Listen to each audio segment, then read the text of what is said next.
ఏమిటంటే ఇద్దరు భార్యాభర్తలు వడపల్లిలో ఉన్నటువంటి దేవాలయానికి వెళ్ళి అర్చనలవి చేయించి వాడు బయటకు వస్తుండగా ఎవడో వాడు గుణపం పెట్టి అక్కడ తవ్వుకుంటున్నాడు బయట. అదేం పెద్ద వింత కాదు. వాళ్ళు మళ్ళీ బయలుదేరారు. అక్కడి నుంచి ట్రిపుల్కేని వెళ్ళి పారసారథి గుడి దర్శించుకొని లోపల అర్చనాధికారులు అయిపోయిన తర్వాత మళ్ళీ బయటకు వస్తే ఇదే వ్యక్తి అక్కడ కూడా గుణపం పెట్టి తవ్వుకుంటున్నాడు కనిపించాడు. వీళ్ళు ఇంకా పట్టించుకోలేదు.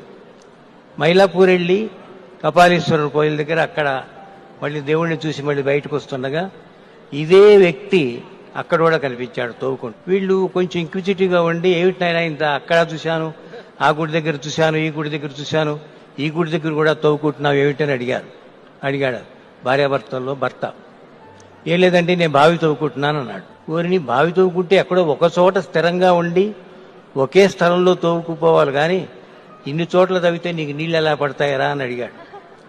అడిగితే అప్పుడు ఆ తవ్వేవాడు అన్నాడు, అదేనండి నేను మిమ్మల్ని అడుగుదాం అనుకుంటున్నాను. ఏదో ఒక గుడికి వెళ్ళి ఎక్కడో ఒక దేవుడిని నమ్ముకుంటే మీకు ఎంతో పుణ్యం వస్తుంది కదా, మీరు ఇలా ఎన్ని గుళ్ళ కడుతున్నారు మీకే పుణ్యం వస్తుంది అని చెప్పిన మాట నాకు గుర్తు.